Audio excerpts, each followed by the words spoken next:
dia. Vocês estão bem? Amém. Romanos capítulo 14. Meus irmãos, essa é a penúltima lição dessa série sobre o livro de Romanos.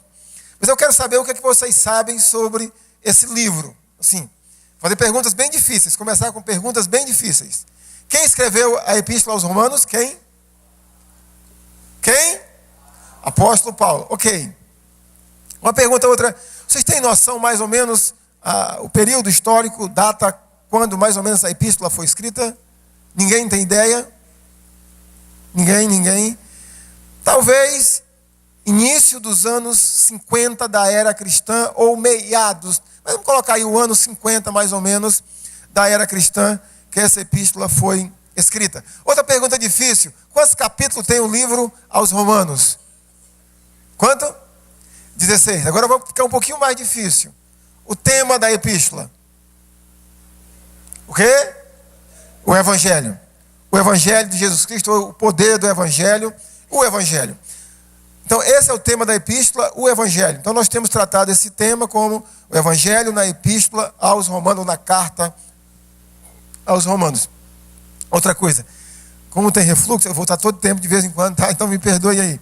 Então, gente, uma outra coisa que, isso aqui eu gostaria que vocês também tivessem, gravassem. Nessa epístola, como trata do Evangelho, nós vamos ter os fundamentos do Evangelho. Então, depois naturalmente da introdução, da ação de graças, do tema da epístola, que são os primeiros 16, 17 versículos, a gente vai ter então o desenvolvimento da epístola. Aí nós temos do capítulo 1, versículo 18, ao capítulo 3, versículo 20, a gente tem o primeiro fundamento do Evangelho. Qual é? Todos debaixo do pecado. Todos os seres humanos estão debaixo do pecado. Eu tenho repetido esse versículo que Paulo fala ele em Romanos 3 e 23. Pois todos carecem da glória de Deus. Então, o primeiro fundamento do Evangelho, meus irmãos, é o nosso pecado, o pecado humano. Eu quero fazer um breve comentário sobre isso. Essa semana mesmo eu estava na sala com as minhas alunas, na verdade, né? Na terça-feira, a gente conversando sobre Bíblia, avivamento, ação do Espírito Santo. E uma coisa que eu falei para elas que a gente percebe na Bíblia e na história da igreja. Preste bem atenção. É quase que improvável, impossível, a gente dizer que está cheio do Espírito sem sentir ou sem ter sentimento da pecaminosidade que somos ou do que temos. É impossível acontecer um avivamento se não houver sentimento de arrependimento. Eu digo isso, meus irmãos, porque talvez com o crescimento da teologia da prosperidade e de outras tendências teológica e psicológica, a igreja talvez não tenha batido como tem que bater, ensinado como tem que ensinar sobre o que é o pecado e a gravidade do pecado nas nossas vidas e naturalmente no nosso relacionamento com Deus. E é muito hoje comum nós percebermos nas igrejas, eu estou falando aqui entre a gente perceber entre nós essa falta de arrependimento. Esse sentimento de que o pecado é algo tão banal ou que eu não tenho tão contato com ele. Então, quando nós vamos falar do Evangelho, no caso o apóstolo Paulo, a primeira coisa que ele deixa muito claro: é impossível se conhecer a Deus, é impossível aceitar Jesus Cristo se você não tiver a concepção de quem você é e de quem eu sou. Paulo repetiu isso tantas vezes: miserável homem que sou. Cristo morreu por todos os pecadores, dos quais eu sou o principal. Então, essa questão do pecado, a igreja precisa, eu estou falando de igreja, estou falando naturalmente da gente vermos a importância, não que a gente tenha que pecar, não é isso, mas aquilo que o apóstolo João diz: se alguém disser que não tem pecado, já está pecando. a seriedade que é o pecado. Mas então o primeiro tópico, ou o primeiro fundamento do Evangelho é a pecaminosidade humana, todos são pecadores. O segundo tópico é a justificação pela fé. De uma feita que todos são pecadores e não há nada que façamos para poder alcançar a justiça de Deus, somente a justiça de Deus vindo a nós por meio de Jesus Cristo. Então, capítulo 3, versículo 21, até Romanos 5, 21, o apóstolo Paulo nos explica que nós somos aceitos, salvos, justificados por Deus por meio da fé em Jesus Cristo. Capítulo 6, versículo 1, ao capítulo 8, versículo 39, o apóstolo Paulo nos explica o terceiro fundamento do Evangelho, que é a santificação. E quando a Bíblia fala de santificação, meus irmãos, é sempre importante a gente estar muito ciente disso. É muito comum a gente ver irmãos mais antigos na fé. E quando eu digo mais antigos na fé, eu não estou falando de tempo de conversão, mas de tempo biológico de vida. Aqueles mais antigos. Eles falam alguma coisa e dizem assim, porque eu não sou, complete a frase, eu não sou santo. Biblicamente, se a pessoa é um cristão, é certo dizer isso? Não. Mas o que a pessoa quer dizer na verdade é que ela não é perfeita. É isso que ela está querendo dizer. Mas quando ela diz que ela não é santa, biblicamente ela está rasgando uma série de páginas da Bíblia, se de fato ela tomou a decisão de aceitar Jesus Cristo. Porque quem está em Cristo é santo, todo cristão é santo. Então é importante que nesses 3 capítulos a gente percebe Paulo abordando a santidade nesses 3 tempos da nossa vida: passado, presente e futuro. O capítulo 8 é o pináculo da santificação, quando Paulo nos leva até a glorificação.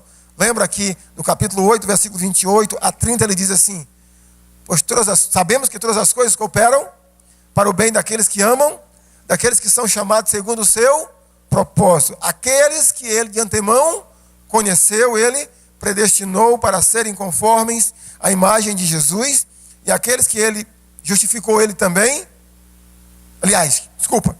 conheceu, predestinou, chamou, justificou e glorificou.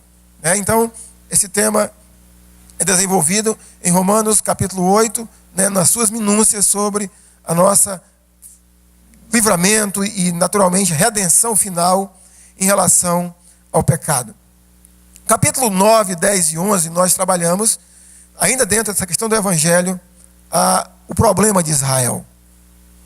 Lembra, eu tenho repetido isso porque isso para mim foi uma luz interessante. Quando eu lia Romanos, eu me perguntava, chegava no final do capítulo 8 e entrava Israel, eu me perguntava, mas por que Paulo colocou esse assunto aí? Mas no capítulo 1, versículo 16 e 17, Paulo diz assim: não me envergonhe do Evangelho, porque o Evangelho é o poder para a salvação de quem? De todo aquele que nele crê. Primeiro do judeu e depois do grego, ou do gentil de uma maneira geral. Então Paulo precisava naturalmente expandir o problema. Se o Evangelho veio para salvar o judeu, por que o Evangelho não estava salvando o povo judeu? Quando eu digo salvando, entenda, a nação como um todo. Então a gente explicou basicamente 2 linhas de pensamento do apóstolo Paulo. Número 1, os que não estão sendo salvos porque não foram escolhidos por Deus ou eleitos por Deus. Capítulo 9, Paulo diz isso. Capítulo 10, eles não são salvos também porque eles não creram ou não creem no Evangelho. E capítulo 11, Paulo nos explica que Israel ainda vai ter, apesar da rejeição momentânea do nosso tempo, mas quando cumprisse a plenitude dos gentios, e toda Israel será salva. Então, possivelmente, o que eu creio, escatologicamente, esse período de apogeu, de conversão dos judeus vai acontecer no período da grande tribulação. Quando Jesus Cristo voltar e tirar a sua igreja daqui e começar a grande tribulação, possivelmente nesse período é que vai acontecer a conversão nacional de Israel. Quando eu digo isso, irmãos, ou quando Paulo diz isso, todo Israel será salvo, ele não está dizendo que 100% dos judeus serão salvos. Ele está dizendo que a grande maioria da nação vai ser salvo. De uma maneira genérica, toda Israel será salvo. E os últimos capítulos de Romanos, o capítulo 12 até 15 e 13, é a parte prática do Evangelho. Quem somos em Cristo e agora como devemos andar em Cristo. Então, na última lição, a gente viu o capítulo 13 de Romanos, do versículo 1 ao 7, que é a obediência às autoridades. Nós falamos sobre isso, tá? Sobre a obediência às autoridades. Hoje eu quero só dar uma resumida rapidinho nesse capítulo, para a gente poder entrar no capítulo 14, que são mais dois temas que o apóstolo Paulo desenvolve no capítulo 13 de Romanos 8. O primeiro, versículo 8 ao 10, quando ele fala mais uma vez sobre a importância do amor. Um breve comentário sobre isso, irmãos, de acordo com o que o apóstolo Paulo escreve. Paulo, ele tratou no seu ministério desse dilema entre lei e evangelho, lei e graça. E o capítulo 14, nós vamos falar um pouquinho sobre isso, sobre antiga e nova aliança, mas a gente é muito bitolado a normas, às regras. Imagina só, um judeu ou uma pessoa que tem conhecimento da lei aceita Cristo. E ele continuaria querendo ainda uma lista de regras para poder seguir supostamente a Deus. Uma lei. E um dos argumentos do apóstolo Paulo é que ele diz que você pode substituir essa lei por uma única lei, a lei do amor. Qual é a lógica do apóstolo Paulo? Quando ele fala sobre isso, ele usa, perceba aí que ele está usando os 6 últimos mandamentos do decálogo. Honrar pai e mãe, não matar, não roubar, não adulterar e etc. Se eu disser que eu amo o Rodrigo, e eu amo ele. Se eu disser que eu amo o Cléo, e eu amo ele. Se eu disser que eu amo o Wendel, e eu amo ele. Se o amor for genuíno mesmo, será que eu vou querer adulterar contra esses irmãos? O que vocês acham? Sim ou não? Por que eu não vou querer? Porque eu amo. Será que eu vou querer roubar alguma coisa deles? Por que eu não vou querer roubar? Porque eu amo. Será que eu vou querer falar mal da vida deles? Sim ou não? Por quê? Porque eu amo. Então o que é que Paulo diz? O cumprimento da lei é o amor. Quando eu amo, eu não preciso me preocupar com o resto. O não matar, o não roubar e outras coisas que podemos fazer com os nossos semelhantes, e no caso, até como exemplo, com o nosso irmão em Cristo, infelizmente é detrimento que nós ainda não amamos como deveríamos amar. Quando amamos, é só pensar, né, num caso, geralmente, né, uma família saudável, um pai com um filho, uma mãe com um filho com um pai, os laços familiares, há essa proteção, porque, em tese, há amor. O segundo assunto que Paulo desenvolve no capítulo 13 para nossas vidas é a nossa vigilância constante sobre a volta de Cristo.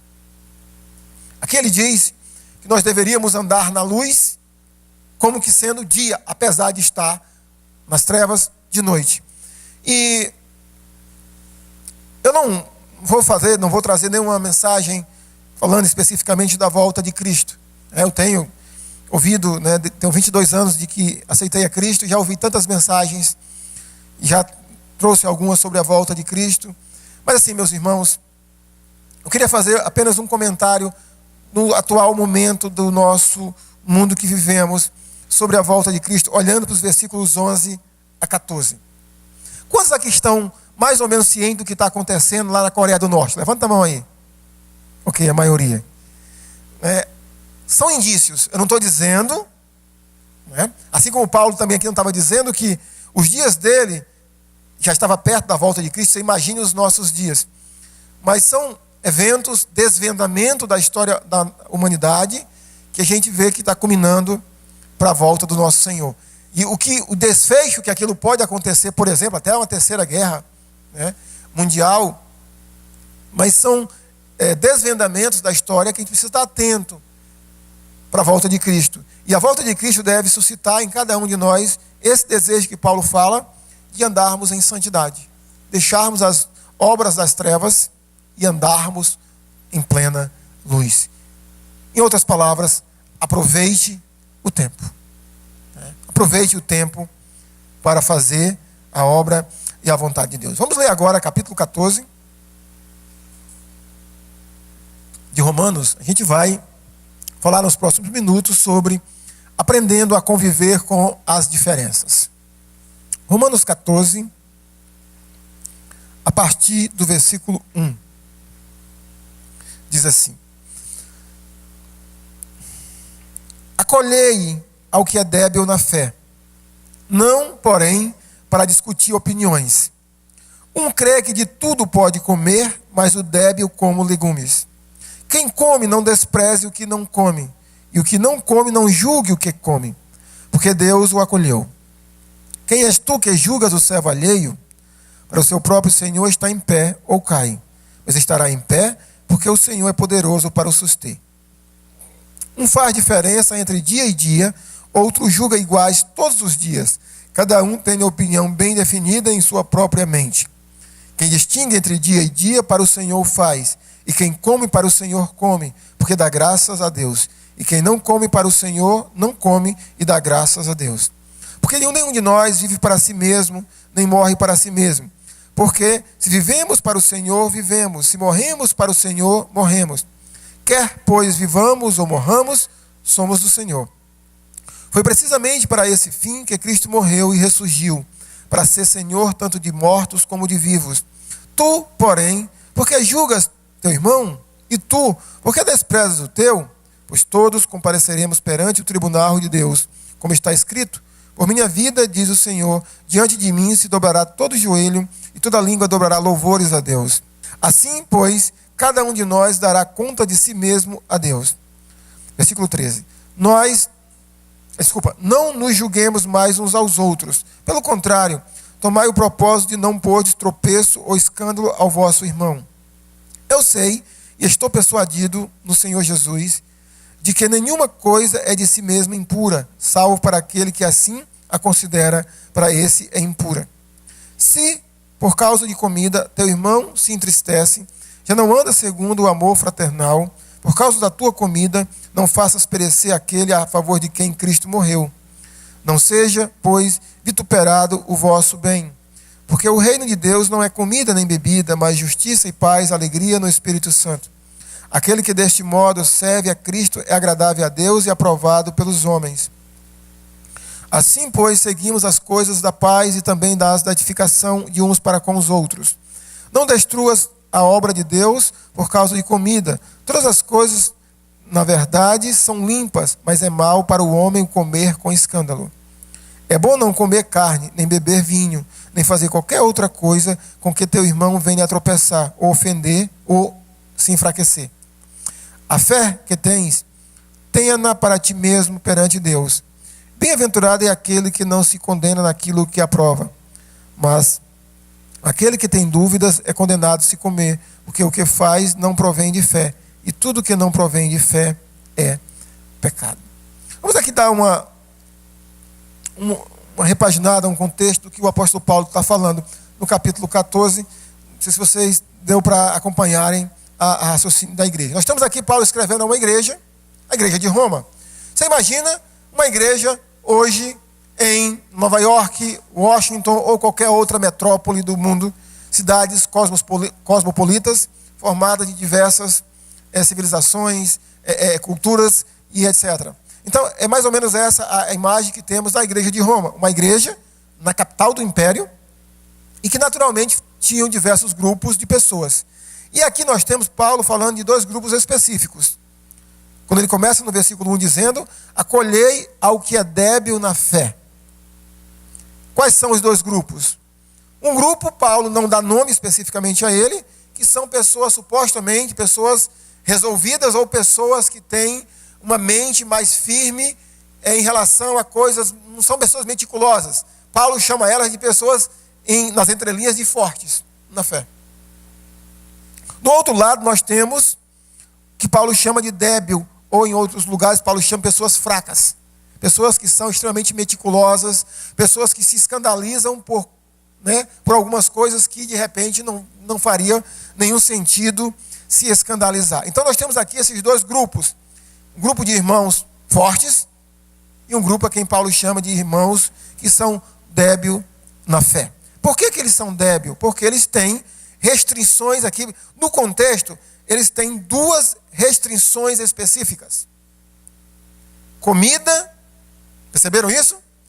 E dias para serem guardados. São essas duas restrições que o apóstolo Paulo cita. No versículo 2 ele diz assim: um crê que de tudo pode comer, mas o débil só quer comer, ou acha que é certo comer só legumes. Versículo 5 ele diz assim: um faz diferença entre dia e dia, outro julga igual todos os dias. O ponto é, meus irmãos, que Paulo está dizendo, como é que a igreja tem que conviver com essas diferenças? Como é que a gente vai ter uma unidade no meio da diversidade? Então, essa é a ideia que a gente vai trabalhar hoje de manhã, né, em cima dessa temática da unidade no meio da diversidade. Então, aqui Paulo cita o problema da comida e o problema de dias da semana. Então, quando Paulo cita comida e dias da semana, fica claro para mim, e para você deveria ficar também, que nós temos aqui esse grupo a quem Paulo chama fraco na fé. É bem provável que a sua maioria seja formada por que tipo de pessoas? De que nacionalidade?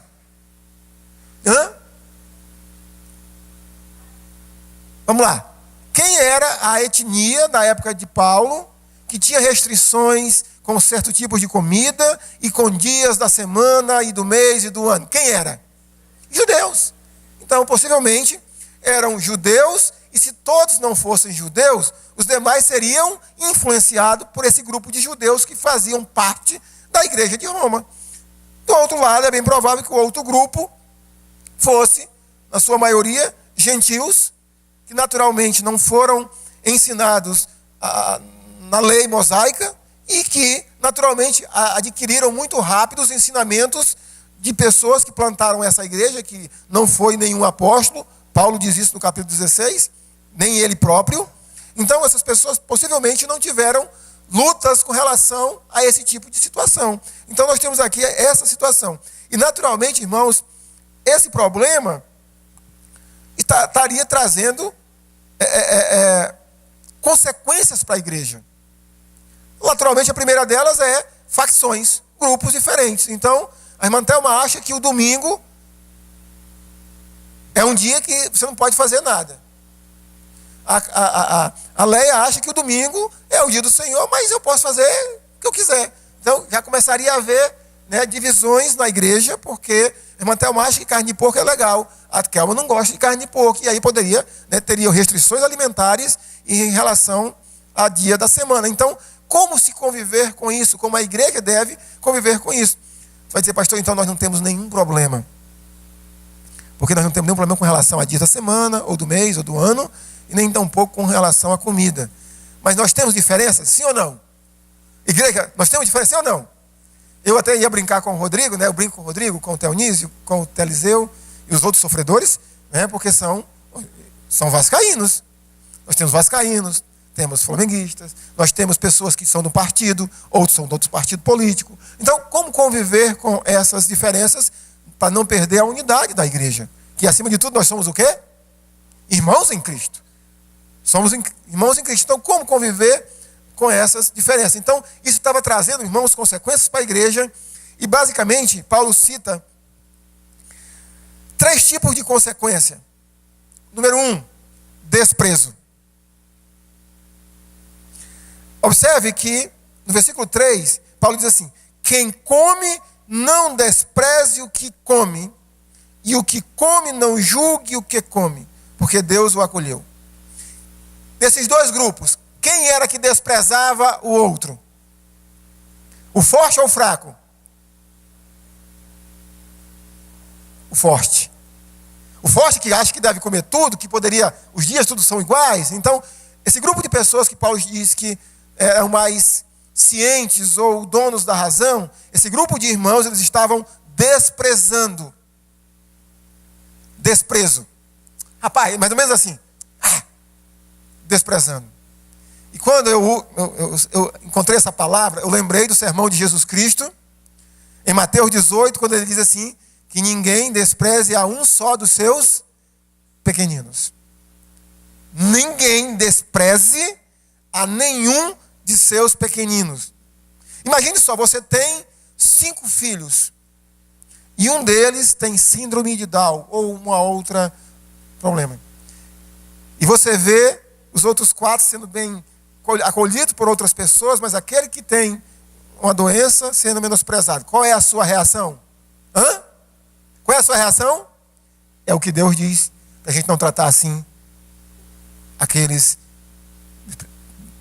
pequeninos, não desprezá-lo. E qual era? Então, os fortes desprezavam. E os fracos faziam o quê com os fortes? Julgavam. Então, estava vendo isso.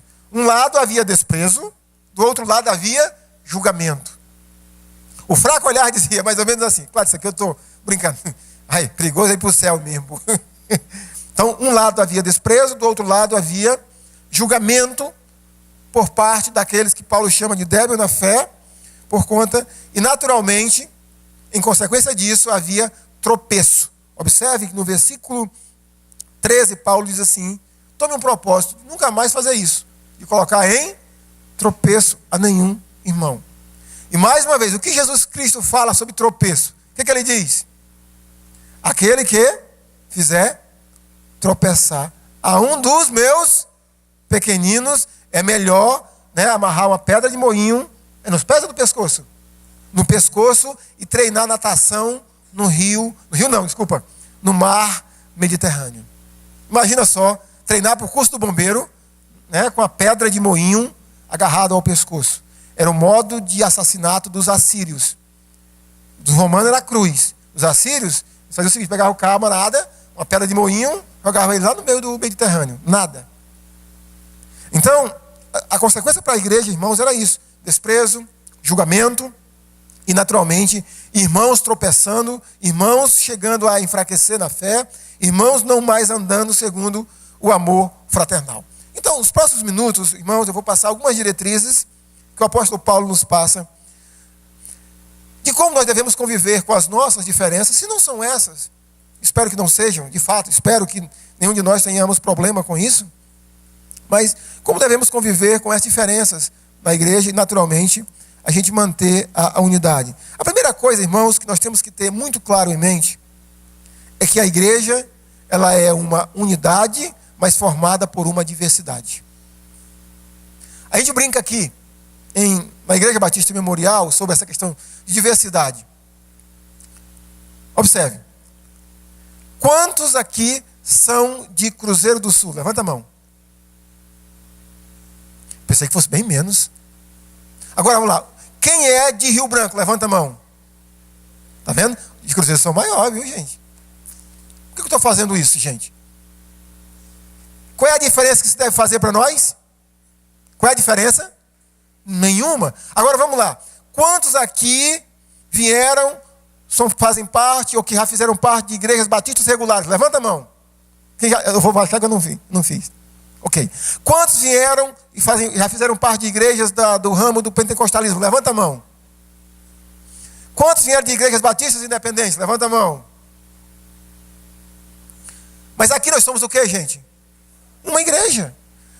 Então, a igreja, aí nós poderíamos pegar cor de pele, nós poderíamos pegar condição social, poderíamos pegar questão política, econômica, mas, irmãos, a igreja, nós temos que entender isso, ela é uma unidade formada em meio à diversidade. É assim que Deus quer. Então, quando você compreende isso, quando você entende isso, muita coisa já resolve, porque você não vai querer que as pessoas sejam igual a você. Que ninguém seja como você, porque igual a você, sabe quantos mais existem no universo? Ninguém mais. Você é único, eu sou único. Uma das coisas que eu acho incrível, gente, no ramo da biologia, dizem os biólogos que se você pegar, por exemplo, um pé de manga e tirasse todas as folhas que ela tem e levasse para fazer análise, nenhuma folha é igual à outra. Esse é Deus. Esse é Deus. Deus ama a unidade, mas Ele criou uma diversidade. Então a igreja é isso, então a gente precisa entender isso. A igreja é uma diversidade no meio, naturalmente, uma unidade no meio da diversidade. O segundo princípio que eu queria ensinar a vocês, meus irmãos, é que a gente precisa focar nas coisas que temos em comum. Paulo diz aqui, acolhei ao que é débil na fé, não, porém, para discutir opiniões. Ou seja, esses irmãos, eles tinham possivelmente duas coisas em comum que Paulo apresenta: a questão alimentar e a questão de repente, o calendário judaico. Mas as outras coisas do cristianismo, eles tinham tudo em comum. E de repente, por causa disso, estava havendo divisão, briga, facção na igreja. Então, aprenda a focar nas coisas que você tem em comum com o seu irmão, com a sua igreja. E não ficar olhando, às vezes eu brinco, que há pessoas que parece que ficam procurando cabelo em ovo. Você é assim, meu irmão? Tudo você consegue ver, maldade, malícia, ver essas diferenças. Então, se você é esse tipo de pessoa, você precisa focar nas coisas que temos em comum. Agora eu preciso fazer uma ressalva importante. Tem coisas que temos que brigar. No bom sentido. Eu não tenho, talvez, tempo para explicar para vocês aqui o que é que nós temos que, de fato, fincar pé. Mas aqui, eu queria somente rapidamente dizer que o que a gente não pode ficar a pé é sobre o que é opinião. A minha opinião, você não precisa tê-la. Nem a sua eu preciso tê-la. Você consegue entender isso? Às vezes as pessoas mudam de uma igreja para outra. Mas lá era assim, aqui ali. Eu digo, irmão, irmã, é só uma mera opinião da liderança. A maneira que a pessoa vê não é doutrina. Aí sim, doutrina a gente finca a pé. Doutrina a gente muda, se for necessário, de uma igreja para outra, por doutrina, não por opinião. E aqui Paulo expõe duas opiniões: opinião de alimento e opinião sobre a questão do calendário judaico. Tipo, a questão de comida. Quantos aqui gostam de carne de porco? Levanta a mão aí quem gosta de carne de porco. Você quer convencer quem não gosta? Não, mas não. E eu já vi muita gente fazendo isso. É só uma opinião. A minha esposa prova carne de porco, ela diz, é pura barrão. Ela nunca comeu carne, ela não gosta. É o quê? Opinião. Ela não gosta de jaca. É uma opinião. Mas tem gente que vai querer chegar e justificar e convencer que aquilo ali, de fato. Agora, diferentemente é doutrina. Irmãos, acredite. Quando eu trato dessa diversidade, vamos pensar o seguinte. Vamos pensar que dentro dessa temática de Paulo, nesse grupo aí poderia ter um grupo de adventistas lá no embrião. Concordam comigo?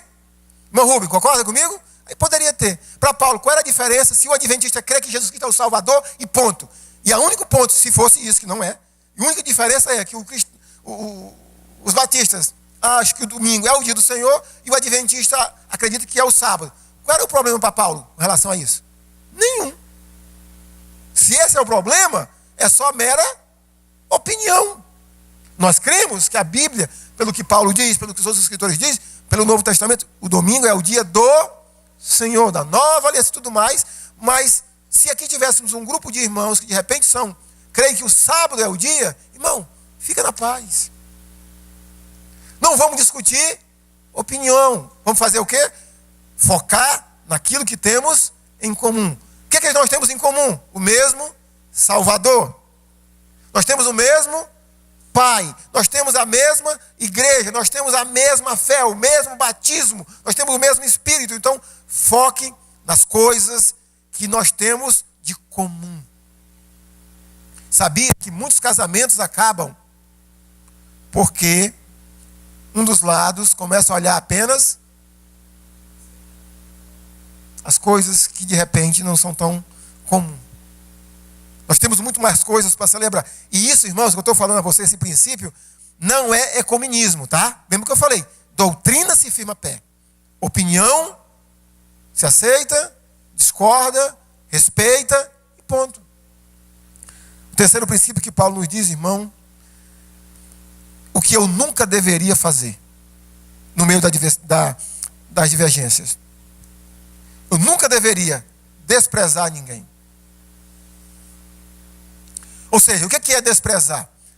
É a gente não se importar com o sentimento dos outros.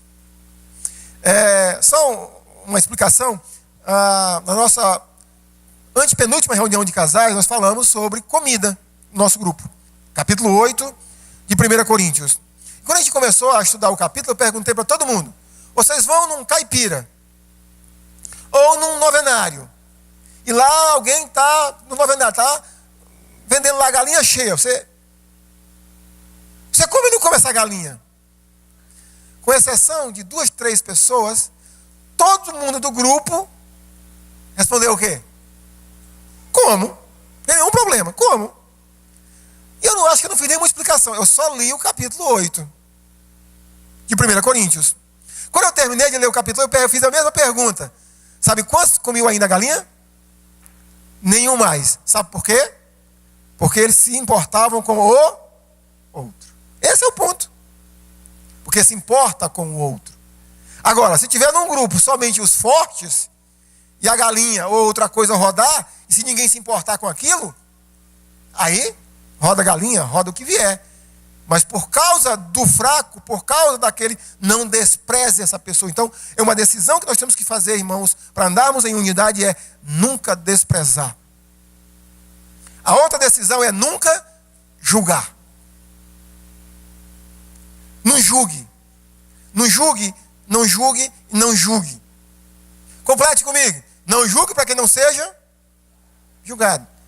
O que é julgar, meus irmãos? É você expressar a sua mera opinião sem conhecimento dos fatos. Sem ter um amparo bíblico. Não julgue. Respeite a opinião das pessoas.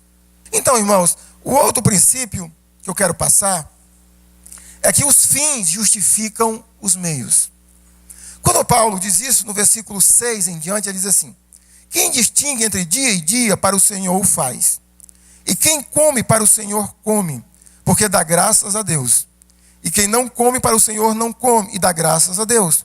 Porque nenhum de nós vive para si mesmo, nem morre para si. Porque se vivemos para o Senhor, vivemos. Se morremos para o Senhor, morremos. Quer pois vivamos ou morramos, somos do Senhor. O que Paulo está dizendo aqui, meus irmãos? É que quem tem restrições, é meticuloso com alimento e com o dia da semana. Para quem ou por quem ele está fazendo aquilo? Para quem? Para Deus. Não é isso que ele está, não é por Deus que ele está fazendo? Então, faça. Quem acha que deve fazer ou comer todas as coisas? Por que ele está fazendo aquilo? Por causa de quem?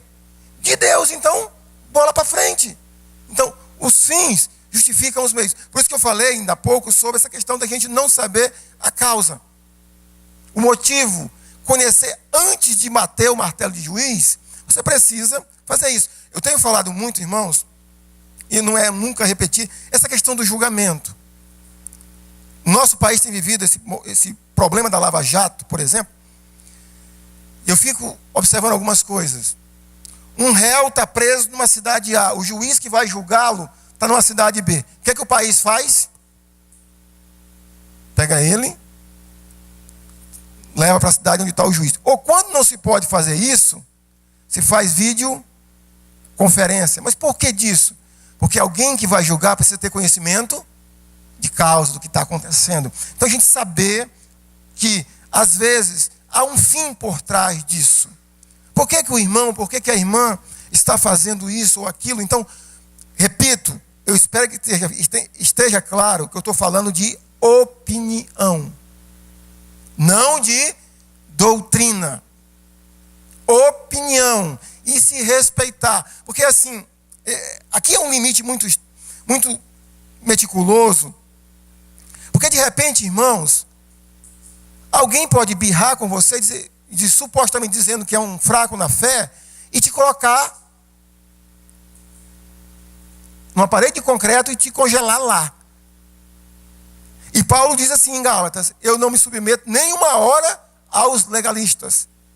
Tem coisas que a gente precisa dizer: não, gente, isso aí é errado. Então, aquilo que a Bíblia se posiciona, que a Bíblia fala, a gente precisa ter essa posição, mas não aos nossos costumes, coisas que eu acho que é legal, outro acha que não é legal, são opinião, e com relação a isso, nós temos que focar no que nós temos em comum. Então, irmãos, o quarto princípio é que os fins justificam os meios. Então, observe se porque o irmão A, a irmã B, está agindo dessa ou daquela forma, observe que de repente o motivo dele seja para glorificar a Deus. E se for, assim seja. Respeite a opinião dele ou dela. O quinto princípio, irmãos, é o princípio da prestação de contas. Romanos 14, versículo 10 a 12 nos diz isso. Eu quero aproveitar para ler esse versículo e esclarecer o versículo 10 e 11, que diz assim: Tu, porém, porque julgas teu irmão, e tu, porque desprezas o teu, pois todos compareceremos perante o tribunal de Deus. Como está escrito: Por minha vida, diz o Senhor, diante de mim se dobrará todo o joelho e toda a língua dará louvores a Deus. Há, às vezes, uma falta de esclarecimento para nós sobre a nossa relação com Deus. Deixa eu fazer em forma de pergunta. O crente vai ser julgado por Deus, sim ou não? Sim ou não? Mas por esse versículo aí, o que ele diz? Tu, porém, porque julgas teu irmão, e tu, porque desprezas o teu, pois todos perante o tribunal de Deus. Como está escrito? Aí, por minha vida, diz o Senhor, diante de mim se dobrará todo o joelho e toda a língua dará louvores a Deus. Aí está falando de juízo? Tribunal, né? Um tribunal. Deixa eu só esclarecer. Primeiramente, vamos pegar aí um versículo que nos ensine que o crente não será julgado. Um versículo. Agora, pois, já nenhuma condenação há para quem está em Cristo Jesus. Romanos 8 e 1. Né? O próprio livro de Romanos diz isso. Então, como é que a gente encaixa o versículo 10 e 11? 2 Coríntios 5 e 10, que também fala a mesma coisa. Como é que a gente encaixa isso? É duas coisas diferentes. O cristão não vai ser julgado em relação a céu ou inferno. Certo? Entendido isso? Não há julgamento sobre morte ou vida, porque o cristão está na vida, na graça de Jesus Cristo, então ele está salvo. Agora, o que nós não temos que esquecer, é isso que eu coloquei aqui, o princípio da prestação de contas. Todos os cristãos, segundo Paulo diz aqui, irão prestar contas das suas vidas a Deus. Todos. Quando?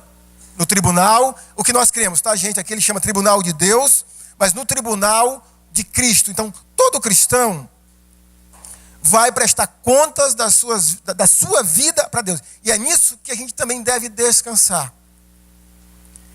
Sabendo que um dia, eu, você, todos nós estaremos prestando conta da nossa vida.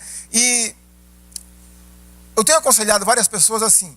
A pessoa chega para mim e diz assim: pastor, eu não estou mais querendo ir para a igreja. Aí ela vai dizer o motivo. E às vezes o motivo tem a ver com a vida da outra pessoa. Ah, eu não quero mais fazer isso por causa disso, e tem a ver com outra pessoa. E sabe o que eu respondo para ela? Você diria isso para Deus? Porque um dia você vai prestar conta, eu vou prestar conta da minha vida para Deus. E nesse dia, quem vai nos julgar é Deus. E nesse julgamento, gente, o final dele vai ser o quê? Esse julgamento aqui que nós estamos lendo, prestação de conta, vai ter condenação para a perdição eterna? Não. O que vai acontecer nele? O final dele? É aquele julgamento que nós iremos receber os nossos galardões ou também enxugar as últimas lágrimas dos nossos olhos. Então, é nesse momento. Agora, não me pergunte como é que ele vai ser. Tá? Tem pessoas que têm trauma, achando que Deus vai colocar num telão a nossa vida. Deus não é carrasco, Deus é graça.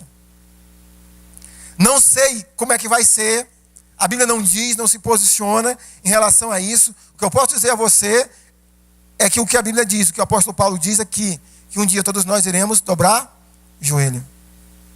Iremos confessá-lo, adorá-lo, e naturalmente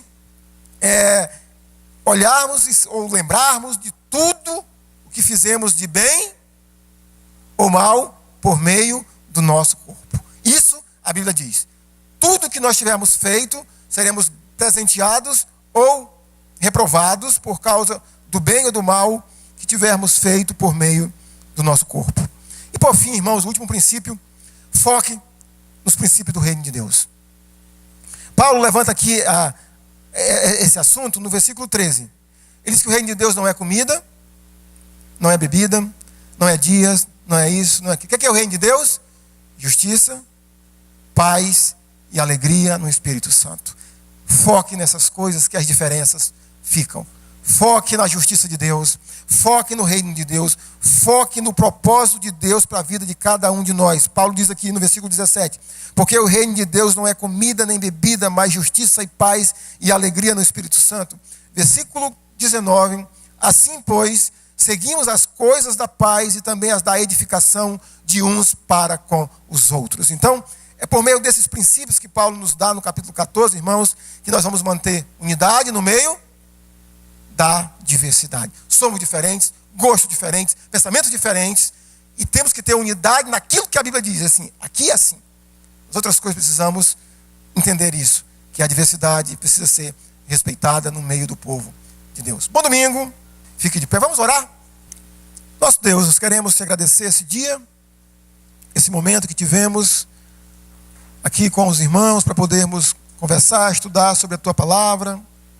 Que o Senhor, meu Pai, nos abençoe e nos ajude, meu Pai, a entendermos que a unidade é uma das coisas mais sérias que o Senhor deseja para a tua igreja.